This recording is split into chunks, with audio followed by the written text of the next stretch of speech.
जय हिंद साथियों, स्वागत है आप सभी का YouTube channel Kanhaiya GS world में। दोस्तों, हम लोग यूपी स्पेशल पढ़ रहे हैं। उस क्रम में आज का हमारा पार्ट नंबर 3 है। 3 बोले तो पार्ट नंबर तीसरा, ठीक है। और इससे पहले हमने 2 पार्ट ऑलरेडी कंप्लीट किए हैं और उन दोनों भागों में हमने यूपी की भौगोलिक स्थिति के बारे में जाना है और बाकायदा प्रीवियस ईयर जो भी एमसीक्यू आए हैं उनको भी किया है, प्लेलिस्ट में हमने लगा दिया है। इसमें हम लोग बात करेंगे यूपी स्पेशल के राजकीय चिन्ह के बारे में। तो देखिए, राजकीय चिन्ह आप लोग को लग रहा होगा कि सबको सब चीज़ तो हमको पता है। बाकी जो भी स्लाइड आएंगे आप देखेंगे, हर एक में पूरी जानकारी भरी पड़ी है और जो भी प्रीवियस ईयर क्वेश्चन आए हैं सबको हमने यहाँ पर लगा रखा है, ठीक है।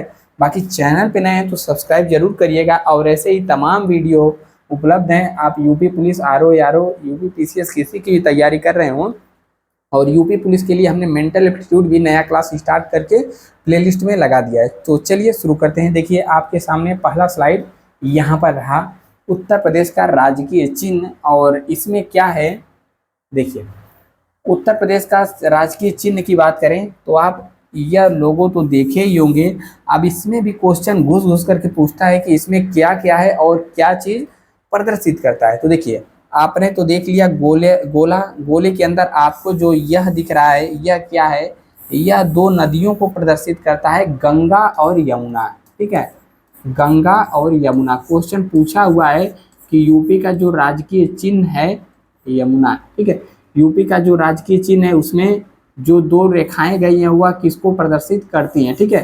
तो गंगा और यमुना नदियों को प्रदर्शित करती हैं, ठीक है। और उसके अलावा यहाँ पर पूछता है कि किसका चिन्ह है, तो आप यहाँ पर देखेंगे तीर और धनुष है, ठीक है। और यहाँ पर मछलियों के बारे में भी पूछता है, कितनी मछलियाँ हैं, तो मछलियाँ 2 हैं, दोनों की अगल बगल लगी हुई हैं, ठीक है। इतना ही तक पूछता है, ये नहीं पूछेगा कि कौन सी मछली है। और यहाँ पर देखेंगे तो 2 स्टार का चिन्ह भी बनाया हुआ है, ठीक है। और यह भी पूछता है कहाँ से लिया गया है, तो रूमी दरवाजा हमने आपको पहले ही बता दिया था। तो देखिए, उत्तर प्रदेश का राज्य चिन्ह गोले के आकार का है और गोले के अंदर क्या क्या है, अंदर एक तीर धनुष, तीर कमान है और यहाँ पर जो लहरों के रूप में गंगा यमुना का बहाव एवं उनके संगम का प्रतीक करता है, ठीक है। क्या हो गया, यहाँ पर संगम हो गया, आ रही है गंगा और यमुना, गंगा यमुना, यहाँ पर हुआ संगम, नीचे बह के चल गई बंगाल की खाड़ी में। और नीचे की तरफ 2 स्टार भी बने हुए हैं, आपको इसको भी याद रखना है, ठीक है। और कह रहा है और नीचे दाएं बाएं 2 मछलियां हैं, मछलियों को भी दिखा दिया। यह चिन्ह सन 1938 ईस्वी में स्वीकृत किया गया था, ठीक है। अब नेक्स्ट पेज पर हम लोग बढ़ेंगे और इसमें बताया गया है उत्तर प्रदेश का राजकीय पशु। तो राजकीय पशु कौन है, 12 सिंगा है। आप सिंहों की संख्या यानी कि 12 सिंगा को देख सकते हैं। बाकी 12 सिंगा है कि नहीं देखेंगे, 1 2 3 4 5 6 7 8 9, ये तो कान है, 9 10, ठीक है। 12 सिंगा नाम है, बाकी सिंह गिनते रहिए। तो यूपी का राजकीय पशु कौन है, 12 सिंगा है।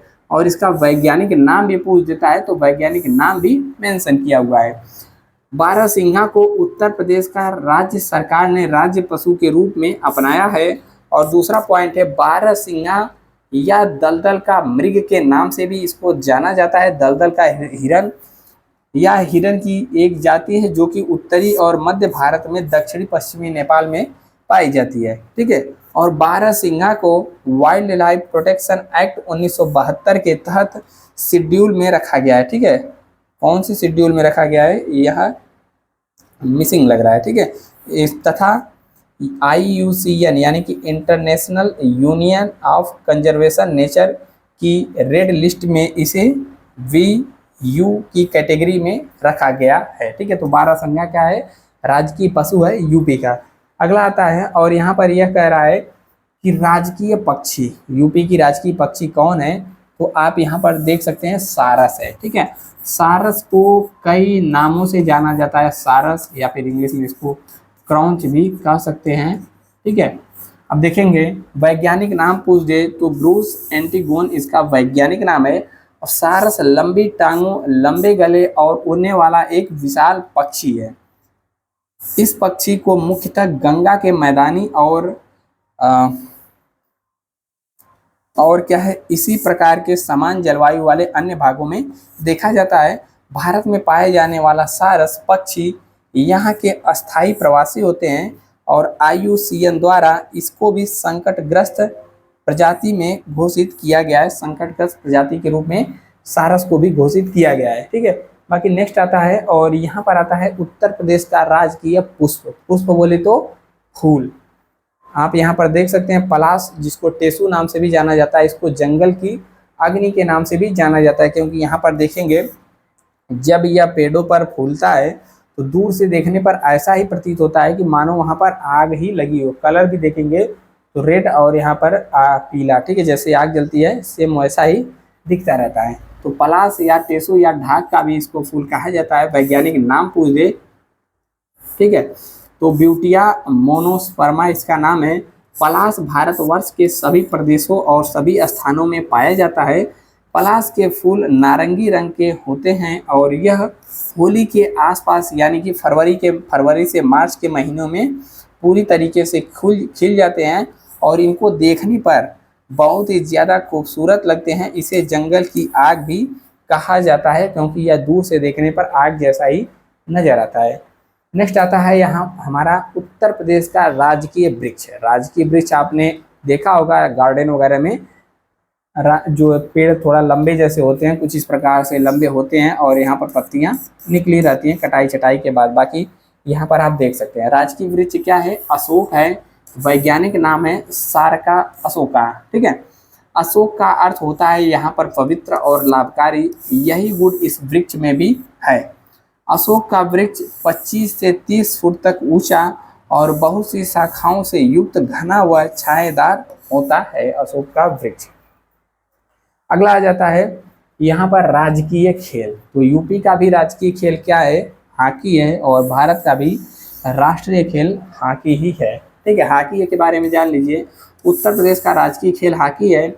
इसमें 11 खिलाड़ियों के 2 विरोधी दलों के बीच में मैदानों में खेले जाने वाला खेल है और यहाँ पर प्रत्येक खिलाड़ी इस प्रकार से मुड़ी हुई छड़ी से खेल खेलता है। ठीक है, अगला आता है और यहाँ पर कह रहा है कि उत्तर प्रदेश का राजकीय जलीय जीव।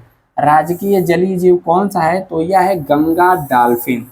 डॉल्फिन नहीं, गंगा की डॉल्फिन। ठीक है, वैज्ञानिक नाम यहाँ पर देखेंगे प्लेटनिस्टा गंगोटिका। ठीक है, तो यह इसका वैज्ञानिक नाम है।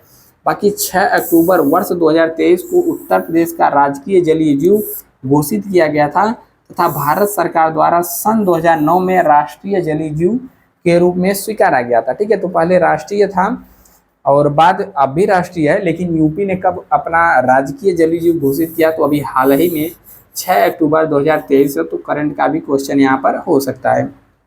बाकी प्राकृतिक आवास गंगा, ब्रह्मपुत्र, यमुना, घाघरा, चंबल, कोसी आदि नदियों में स्वतंत्र रूप से जल में यह रहती है। IUCN द्वारा इसे भी संकटग्रस्त प्रजाति घोषित तथा वाइल्ड लाइफ प्रोटेक्शन एक्ट 1972 के तहत यहाँ पर शेड्यूल 1 में रखा गया है। ठीक है, और उत्तर प्रदेश की प्रथम राजकीय भाषा, यहाँ पर 2 एक्स्ट्रा पॉइंट है, इसको भी आप नोट करेंगे। यहाँ से भी क्वेश्चन पूछा है कि उत्तर प्रदेश की प्रथम राजकीय भाषा कौन सी है, तो प्रथम राजकीय भाषा है हिंदी, जिसको घोषित किया गया था 26 जनवरी 1968 को मान्यता प्राप्त हुई थी। लेकिन यहाँ पर यदि पूछ दे, यह भी यूपी पुलिस में पूछा गया क्वेश्चन है कि द्वितीय राजकीय भाषा कौन सी है, यह उर्दू है, जिसको 1989 ईस्वी में राजकीय भाषा का दर्जा प्राप्त हुआ था। बाकी आप लोगों के लिए एक क्वेश्चन है, इसका आंसर कमेंट में देना, बताना है आप सभी को क्या क्वेश्चन है। हिंदी दिवस कब मनाया जाता है। ठीक है, हिंदी दिवस कब मनाया जाता है, इसका आंसर आप लोगों को कमेंट में देना है। बाकी क्वेश्चन 5 है, इसको भी देख लेते हैं। जैसे कि पहला क्वेश्चन पूछता है कि निम्नलिखित में से कौन सा भारत का राष्ट्रीय जलीय जीव है। UPSC में यहाँ पर पूछा गया क्वेश्चन 2015 में है, तो क्या है, गंगा की डॉल्फिन है। ठीक है, राष्ट्रीय जलीय जीव। लेकिन अक्टूबर 2023 में यूपी का भी राजकीय जलीय जीव गंगा डॉल्फिन हो गई है। उत्तर प्रदेश के राजकीय चिन्ह में नहीं है। ठीक है, उत्तर प्रदेश का जो राजकीय चिन्ह गोली में आपने देखा पूछ रहा है, उसमें से क्या नहीं है, तो मछलियां भी हैं, कितनी हैं, 2 मछलियां हैं, धनुष भी है, तीर भी है, लेकिन यहाँ पर मोर मोरनी नहीं है, तो मोर नहीं है। ऑप्शन नंबर डी ही सही हो जाएगा। अगला क्वेश्चन आता है, कह रहा है कि उत्तर प्रदेश का राजकीय पुष्प क्या है। यह यूपी पीसीएस मेंस 2014 का क्वेश्चन है। तो राजकीय पुष्प पूछा है, तो राजकीय पुष्प क्या हो जाएगा, चंपा, नीलकमल, गुलाब, टेसू। ठीक है, तो यहाँ पर देखिए पलाश नहीं दिया, न पलाश लिखा है और एक और नाम था, ठीक है, पलाश, तो यहाँ पर टेसू लिख दिया, तो सही जवाब क्या हो जाएगा, टेसू। ठीक है, बाकी इसका 2-3 नाम और था, क्या क्या नाम था आप यहाँ पर देखेंगे। ठीक है, पलाश या टेसू दोनों नाम से इसको जाना जाता है। नेक्स्ट आ जाता है यहाँ पर अगला क्वेश्चन, और अगला क्वेश्चन है क्वेश्चन नंबर 4, और यहाँ पर कह रहा है कि उत्तर प्रदेश सरकार ने किस ऐतिहासिक स्मारक से जुड़वा मछली का राजकीय चिन्ह अंगीकृत किया है। तो हमने, ठीक है, कहाँ से किया है, तो यह रूमी दरवाजा से किया है। ऑप्शन नंबर बी सही हो जाएगा।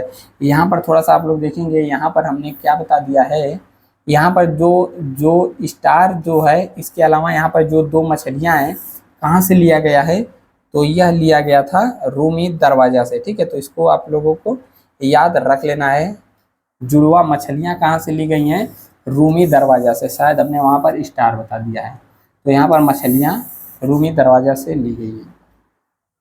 नेक्स्ट क्वेश्चन आता है, उत्तर प्रदेश का राजकीय पक्षी कौन सा है। तो कोयल है क्या, नहीं है, सारस, तोता, मोर, क्या है, सारस। ऑप्शन नंबर बी यहाँ पर सही हो जाएगा, सारस या क्रॉन्च। नेक्स्ट क्वेश्चन आता है और लास्ट है, कह रहा है कि उत्तर प्रदेश का राज्य पशु कौन सा है। ठीक है, क्वेश्चन नंबर 6 क्या है, उत्तर प्रदेश का राज्य पशु कौन सा है। तो फिशिंग कैट है, लाल पांडा है, या चश्माधारी बंदर है।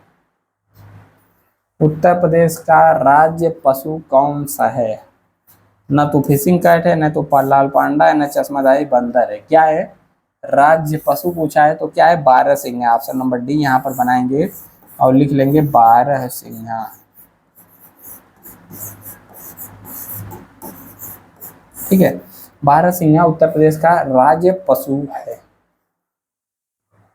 ठीक है, और इन सब का पीडीएफ आपको टेलीग्राम पर मिल जाएगा। टेलीग्राम पर आपको सर्च करना है @ लगा के KGW 2023 सर्च कर लेना है टेलीग्राम पर, या फिर @ लगा के आप जो चैनल का नाम है कन्हैया GS वर्ल्ड, ठीक है, यह सर्च करेंगे, या फिर नीचे डिस्क्रिप्शन में लिंक दिए, पीडीएफ आपको अवेलेबल रहेगा, मिल जाएगा। ठीक है, बाकी चैनल पे नए हैं तो सब्सक्राइब जरूर करना है सभी को, और ऐसे ही वीडियो मिलते रहते हैं। पूरा स्पेशल खत्म करेंगे पढ़ा करके, आप जा करके देखिए। मिलते हैं नेक्स्ट वीडियो में। जय हिंद।